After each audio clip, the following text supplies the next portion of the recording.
From First Paw Media, sponsored by First Paw Coffee Company, this is the Dog Driver Show. Visit our website at dogworksradio.com. Now here are your hosts, Robert Forto and Kourosh Partow. Hello and welcome everybody. This is Robert and I am here with my co-host KP, and we are the Dog Driver Podcast. Today we have a musher calling in from New Hampshire here in the United States. KP, who do we have?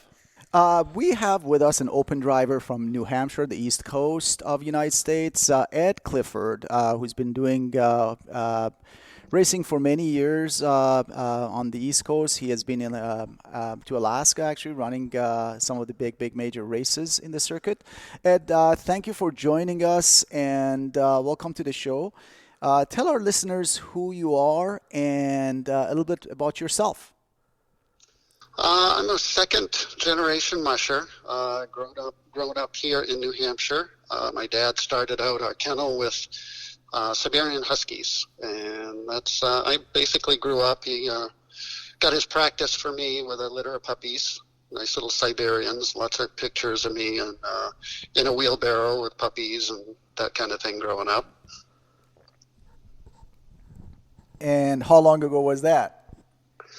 Well, I'm 56 now, and so it's been a long time. It was 56 ago. And did you directly start with sled dogs immediately as you were growing up, or no, you gave it away and came back to it like some of the other interviews we had? No, I can't say that I've ever been away from it. Last season, without any real races to look forward to, is the first year that I actually didn't go to a race that I can remember, thanks to COVID. So it was my first year off from really training a team for racing. We just took them out for fun now and then and didn't worry about conditioning them to any certain plan. So it was kind of a year off, the closest thing to a year off I've ever had in my life, I guess. So growing up, you mentioned with your dad racing, obviously you heard or talked or you saw many of the old-timers, your George Atlas, your Dick Moulton, and some of the big names, Harry Stanlap. How was it to have these guys, the big guys, I call them, around you when you were a kid? Yeah, it was a really great time to grow up. I wished I was older so I could have maybe competed with them or picked their brains or trained with them more. But I was just at the edge of being able to go to races and see them compete, these legends. And yeah, it was a lot different back then in the 60s and 70s than it is now.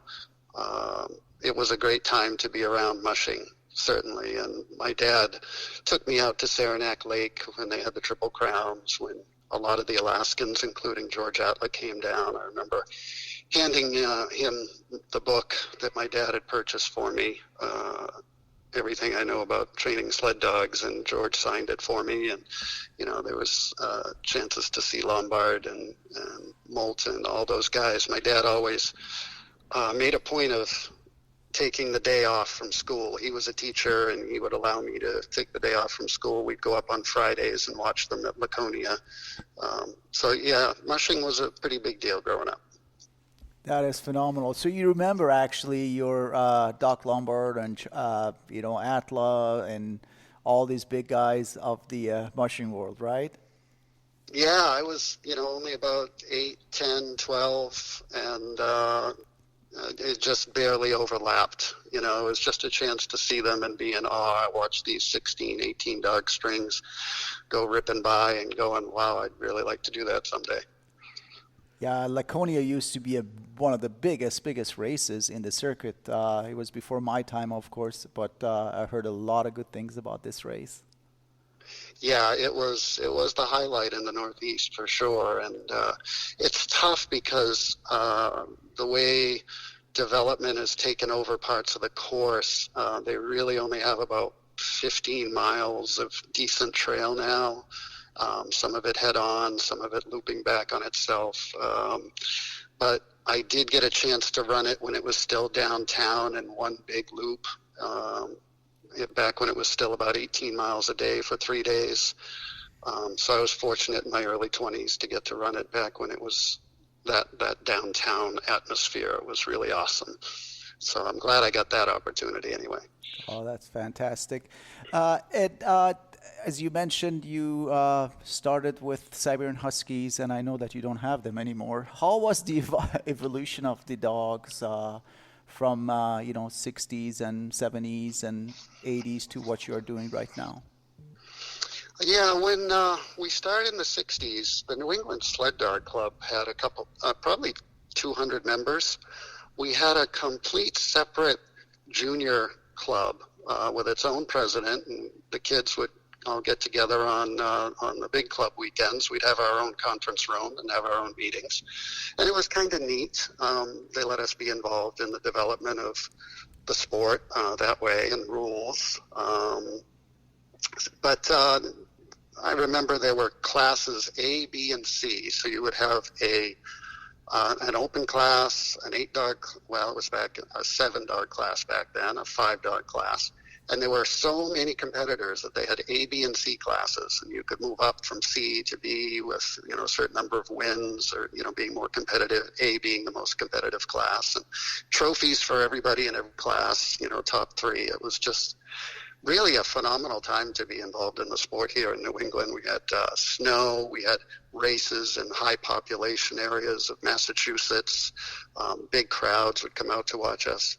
So, yeah, again, that was a special part of mushing, being involved in that heyday of it. It's almost depressing when I listen to you. I'm like, man, what did it happen? Right? It's too expensive now. There's that quote, sadder still to watch it die than never to have known it.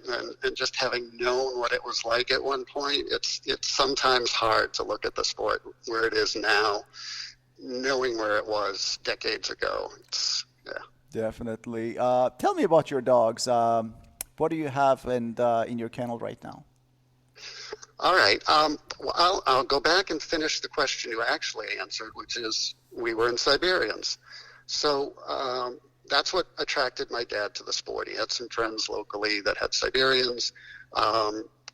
Very quickly got involved with the sport through a few mushers in the Kingston area, the Heckmans, the Rickers, the Sylvesters.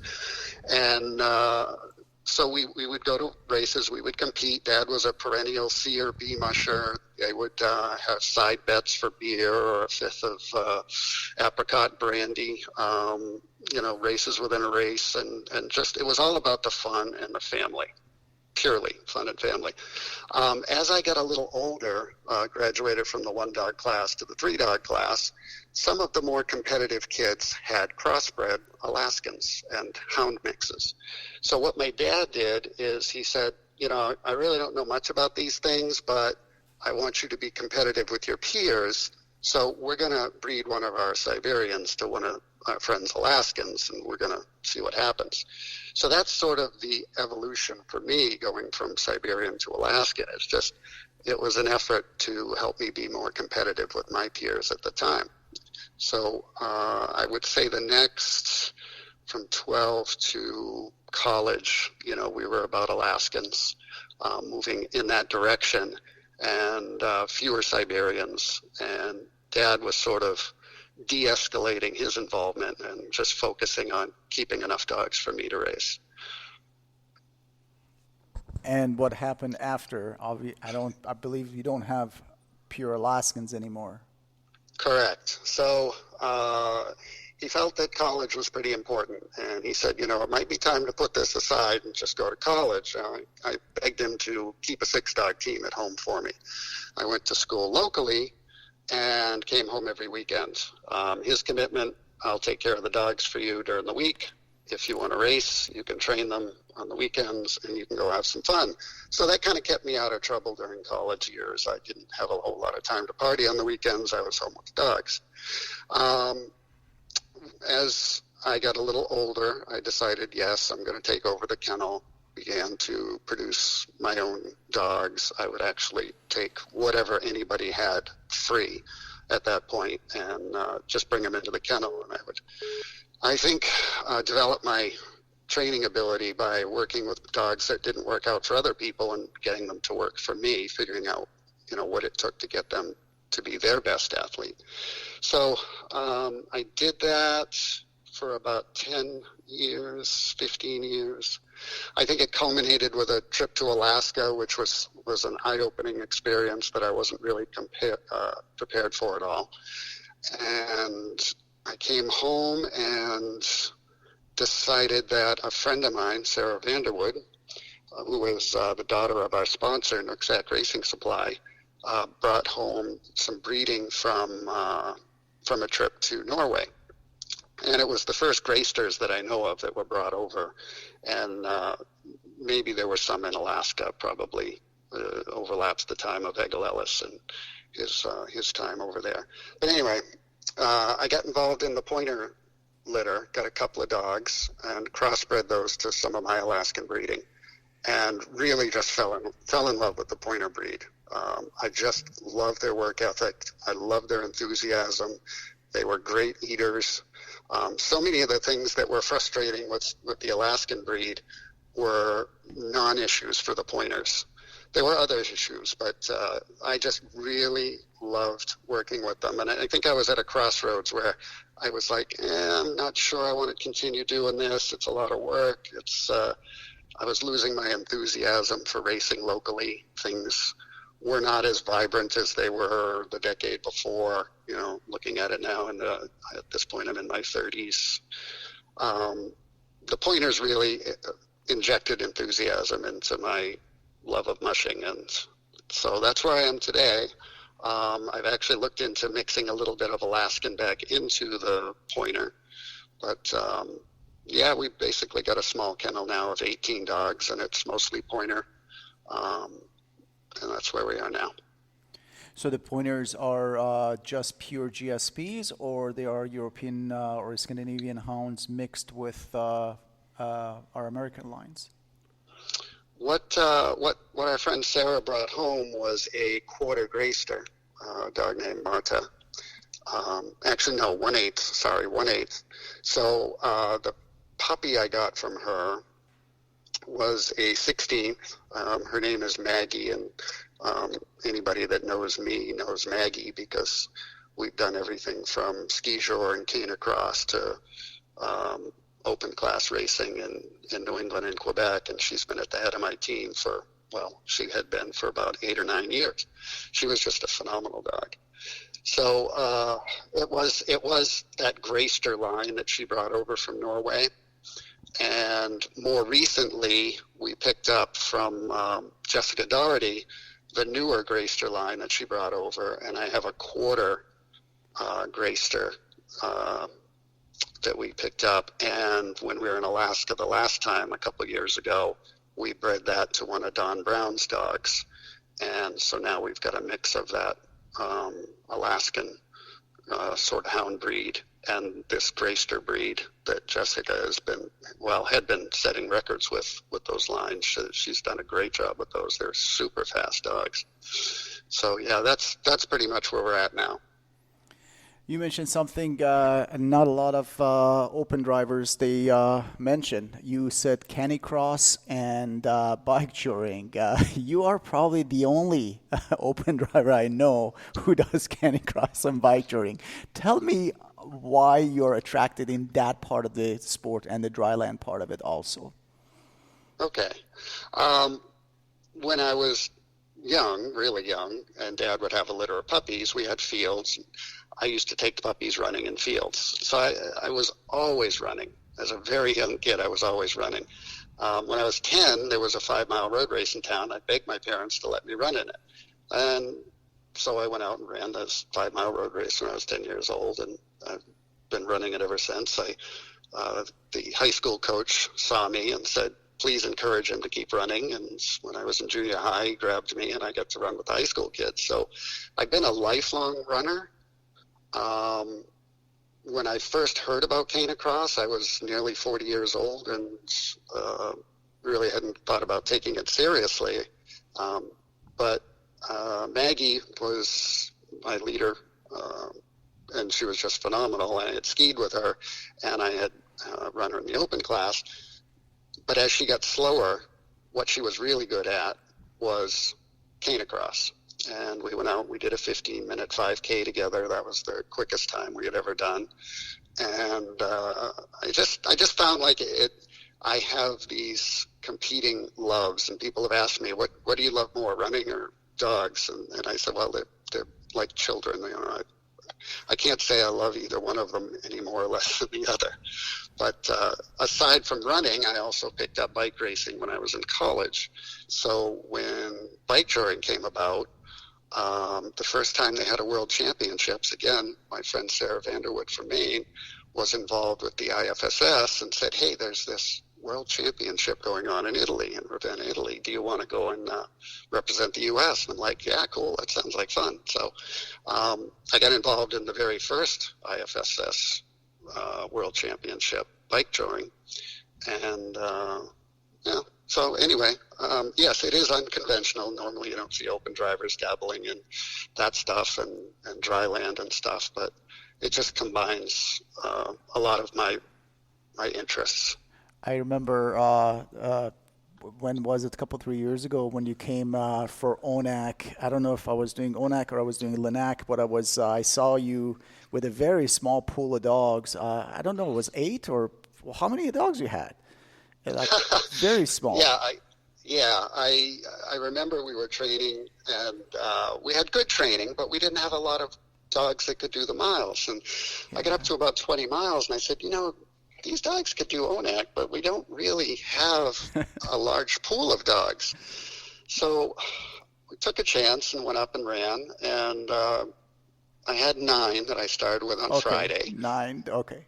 All right. Yeah, and I was down to 8 on Saturday. On Sunday, there was one that just really had struggled that I wasn't going to take. Another one was a young dog who, she was a little gimpy on her right wrist on Saturday night. Sunday, she looked okay, but she was 1.5 years, and I thought, you know what? I'm not even going to take a chance. We're just going to go with 6. We'll do the best we can. Just went out with the 6 and all the faith that I had in them that they would do it, and I wouldn't have to load one of them. Yeah, it worked out great. And you finished, That's great. I remember now. It was 6 then, because I didn't know you. I didn't know that you were a runner. So I kind of looked and I was like, "Is he running 6?" And somebody said, "Yeah, but he runs." I'm like, "Oh, okay." I remember somebody teasing me about my tight pants on Friday or Saturday, which was, I didn't listen to the radio, but I heard afterwards. I didn't want to be distracted at all. I knew I just needed to focus on these guys, hold them at a pace. I had the GPS for. I was committed to running them a certain way. It didn't matter what else was going on during the race. But the other funny thing is, Saturday, because I was bored and I had Maggie with me and she was too old to run on the team, she was about 14 or so at the time, there was this race over at the military base across town in the morning, and it was a St. Patrick's Day 5K, and dogs were welcome to run. So I said, what the heck? I entered it. And we get over there at 8 or 9 in the morning, and there was a good collegiate runner who was an officer there, and he and I were running together, and he says, "You're holding back, aren't you?" And I said, "Well, the dog's helping me." He said, "Well, you can go ahead." And I said, "I don't know where I'm going," because the course wasn't marked really well. So we ran together, and when we finally got to the last half mile, he goes, "You go down there, you take a right, there's the finish, go for it." So, yeah, we went out and did a 5K before the second heat of ONAC. That is too funny. And we won the race.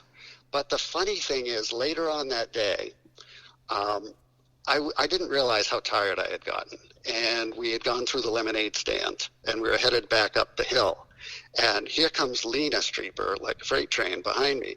And I wanted to get as far out of her way as possible. So I hung my left leg out, pulled the sled and the team all the way over as far as I could. And my leg buckled from the fatigue, and I fell over into the deep snow and was dragging as Lena went by me. So Buddy gave me a hard time. He says, well, most people don't run a marathon before they show up for ONAC, but you're an idiot. So. That is too funny. That's a great story. I love it. I really like it. So what are the plans for the upcoming season? Really nothing specific. We've got some great 2-year-olds that didn't get a lot of experience last year. Well, none really racing. And we're anxious to see how they can do. So we definitely want to get out and do some racing. Nothing around here really gets me too excited other than preparing for Laconia. And there's a possibility we'll look towards maybe the 30-miler at Fort Kent at the end of the season. And then there's a stage race in northern New Hampshire. They call it a stage race. It's more like 20 to 25 miles a day for 3 days, which would be a great proving ground for these 2-year-olds in March. Help me decide how good they are, what their potential is to maybe go back to Alaska in a year or two and take another crack at that. But our winters are so fickle here. We've had a lot of cancellations even when we have had races.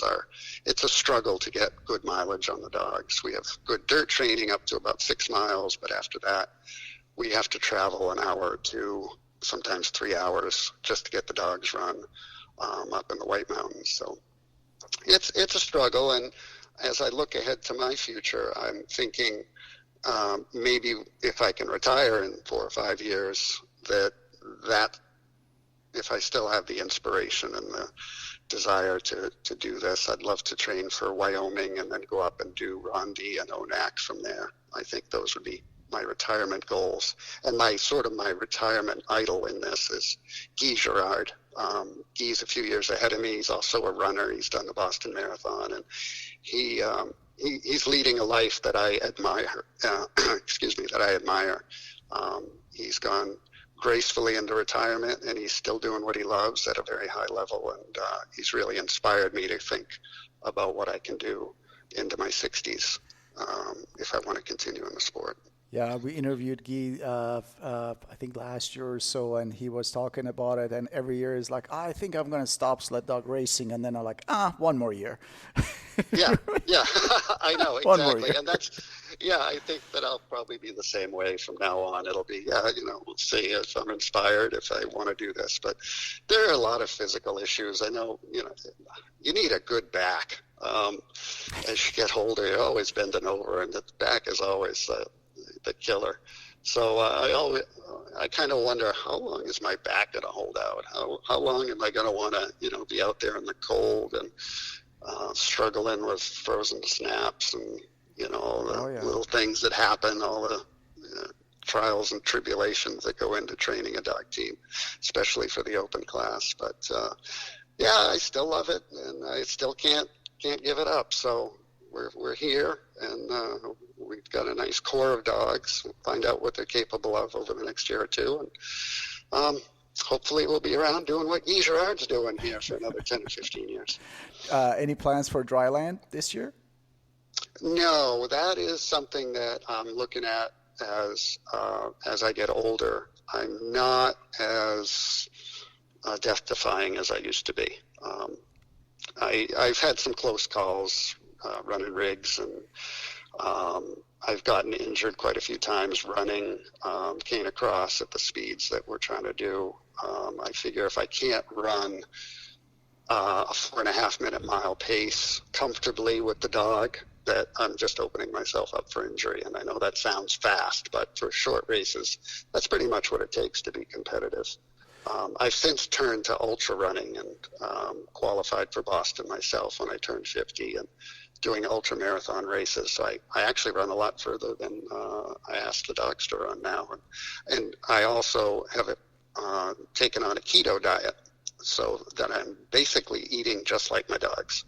It's a high protein, medium protein, no carbs, high fat diet, just like I feed the dogs. And I'm exploring my own limits of stamina and endurance in ultramarathoning. Ed, fascinating story. My job on this show really is to sit back and try to find a nugget or two to end the show with, and you have a lot to unpack. My first one, you had actually just mentioned it, was the ultramarathons. I was looking through your Facebook page as we're recording today, and I was seeing some of the pictures. Can you tell our listeners a little bit about that? Maybe a distance that you run, why you do that? Because I'm sure a lot of people will think, this guy's out here running these crazy distances for the fun of it. And you look ecstatic and miserable at the same time in these photos. Yeah, that sums it up. Ecstatic and miserable. It's a love-hate relationship sometimes. I was 49, and I was looking for a challenge, something beyond what I've done with the sled dogs and bicycling and stuff. So I thought, well, I'm going to run a 50-mile race in the fall after I turned 50. Along the way, I thought, well, okay, I've never really done anything beyond the 5K distance, 10K distance at the most. So I did a half marathon in the spring. In July, I found a marathon that actually ran at night on a 3-mile course in the city down in Massachusetts. And that's because it's pretty hot in the summer and nobody really wants to race a marathon when it's hot. But it was cool enough, and I qualified for Boston in my first try. So that was kind of cool. Check that box. And then I had 2 more months to train for the 50. I did the 50. It was a tremendous sense of accomplishment. I was pretty sore, really tired, never felt that tired before. Immediately signed up for a 100-miler the following summer. Did another 50 in the spring, did the 100, goal being to break 20 hours, realized at about 70 miles, the wheels completely fell off, blisters, pain I've never imagined, then downpours, nearly hypothermic, struggled, made it in 23 hours to get the belt buckle for finishing under 24. After a couple of weeks, I guess it's like childbirth. I forgot all about the pain, signed up for another one. Kept training, broke a collarbone, actually running dogs, dryland running dogs. So that was another catalyst for me downplaying my involvement in dryland. You hit pretty hard when things go wrong. So I recovered from that. 2 years later, went back to the same 100, did it in 19 hours. Felt really good, finished strong. And since then, I've started these last man standing races. And what I found is that mentally I'm really good at just keeping going.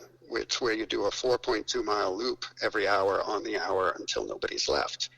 And of the 4 that I've done, I've won 3, and I had the assist. I was second to last on the other one. So I've got another one coming up this weekend. We won one 3 weeks ago in Maine that went 35 hours and 145 miles. Oh my gosh, that is wild. Ed, before we go, I always ask our guests the same question, and that is, if a person's just getting involved with a sport and they are looking to you for one piece of advice, what would you tell them? I'm sure you have a lot of history behind you with your dad, and the mushing hotbed that you live in with the Lombards and all of that in that area. What can you tell that person if they're interested in the sport? Get a mentor. Find somebody that will talk to you and help you, because there are so many mistakes to make, and you're going to make them. And somebody who's there by your side, or by the computer, or by the phone to answer your questions, or just to take you under their wing, to take you training with them. I think that's the most important thing. We can talk about it all we want, give them all kinds of these little words of wisdom here and there. But I think basically just find somebody that will take you under their wing, find a mentor, and work with them. Learn what you can, and then hopefully you don't make too many mistakes. Excellent. Ed, it's been a pleasure. KP, anything else for Ed before we go? No, I actually, it was fascinating stories about the ultramarathons. I didn't know about that, the last man standing races. I didn't know such thing existed, actually. It's pretty interesting. Good luck to you training for your races, both your ultramarathons and your sled dog races. It was a joy chatting with you, and looking forward to see you back in Alaska at our races. This time you have to come for Eagle River Classic too. Yeah, thank you guys. This has been a pleasure, and I really look forward to get back up to the motherland at some point, taking in a few more races than I have been able to take in the past. Hopefully I'm retired and I can enjoy the good life up there. Excellent. Well, on behalf of our guest today and my co-host, this is Robert for the Dog Driver Podcast. We will see you guys next time. Goodbye. From First Paw Media, this is the Dog Driver Show. We hope you enjoyed this podcast, and we invite you to subscribe in Apple Podcasts, Spotify, Stitcher, or wherever you get your podcasts. You'll find a link on the episode notes. You can tap or swipe on the episode cover art, and you can see some offers from our sponsors. You can support our show by supporting them. If you like what you have heard, we would love it if you could give us a 5-star rating and tell your friends how to subscribe too. Your hosts are Robert Forto and Kourosh Partow. Our producer is Robert Forto and created for First Paw Media.